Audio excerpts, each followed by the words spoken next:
This is the second edition in my series of videos that demonstrate how I create a training plan.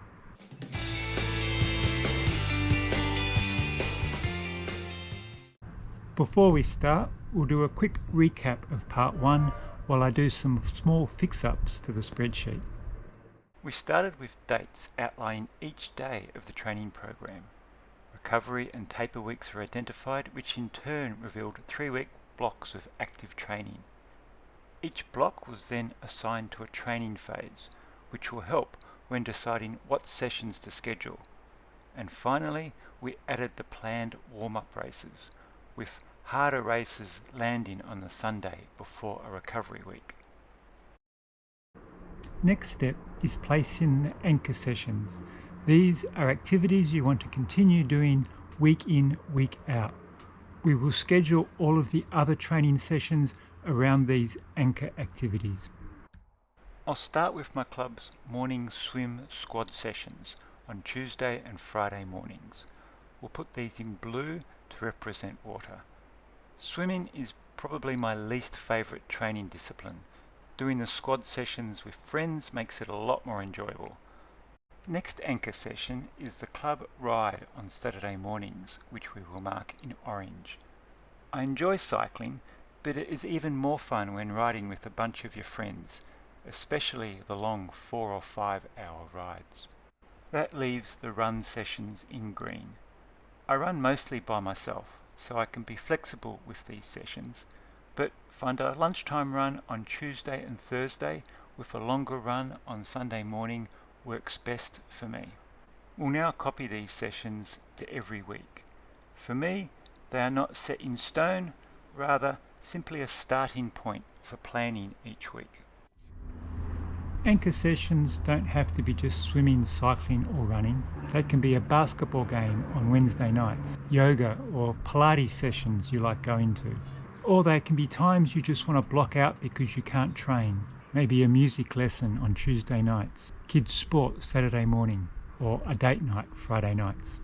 This acts as a starting template and makes the next steps much easier. As a triathlete, I don't tend to have problems ramping up my swimming and cycling, but running is another issue. In particular, the long run. My weakness in a half Ironman triathlon is the back half of the run, and my weakness in training is the long run. Doesn't take a genius to spot the link. So managing the long run is a key focus of my training plan right from week 1. I'm going to schedule a long run roughly every second Sunday. This allows better recovery between long runs and enables me to schedule harder sessions on the other weekends.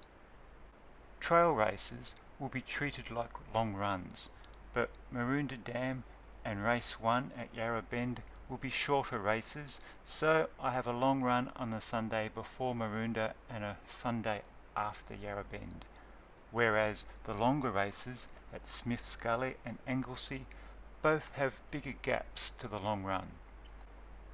During the race prep phase, the weekends become more valuable and it is harder to accommodate the long runs. So I schedule them on the Saturdays of recovery week and Thursdays. September in Melbourne is just before daylight savings, so there should be light early enough for a Thursday morning run before work. Once daylight savings has commenced in October, there is more daylight in the evening to fit in a long run after work. At the moment, I've simply identified these sessions as long. I'll fill in the details once we start working out the finer details. But in general, they will slowly increase until they reach 2 hours. Towards the end, I might do a couple of longer runs up to 2.5 hours, and possibly add in some back-ended runs where I do race pace efforts for 20 minutes at the end of the long run. But none of these details are important yet. What is important is protecting me from injury from these long runs. If I was younger, I might deliberately schedule sessions to generate fatigue to practice on running on tired legs. But as an athlete in my early 50s, my powers of recovery are not great and getting worse every year. And with the long run being my weakness, I really need to avoid doing these sessions with sore or tired legs. I also need to schedule recovery after these long runs before I do my next hard session. To start off, we will mark the Saturday rides before the long runs as aerobic. These can still be quality sessions like a 4-hour ride, but not big hill climbs or long threshold efforts. We will also mark every run before and after the long run as aerobic. A 60-minute aerobic run is still a good session, but won't require as much recovery and should help protect the long run. We can now do the same for the warm-up races.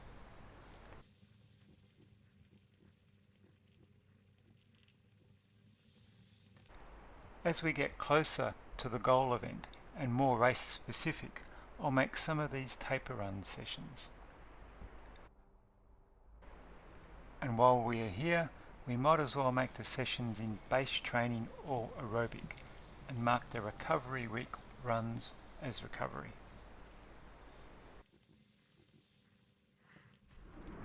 Obviously, the further through the program we go, the decisions get more specific to the athlete. But hopefully you can see the process I am following and can apply that to your own circumstances. Our training plan continues to grow. We have recovery weeks, we have taper, we have training phases, we have the anchor sessions, we have the races, we have the long runs. We also have the sessions protecting our body from the long runs and races. Let's take a final look at the plan and see what we have left to do. We can tell the swim sessions by the blue, so I'll remove all the swim text. Now I'll remove any text that doesn't identify a race, long run, aerobic, recovery or taper session. Obviously anything in base training is marked as aerobic, but as we move down, every coloured cell represents a session that can contain intensity.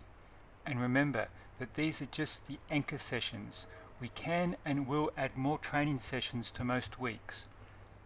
It may have seemed like we were turning every session into aerobic or recovery, but there are still more than enough spaces left to add intensity. When I think about the recovery needed by someone my age, I'm sure I'll add even more aerobic sessions before I'm done.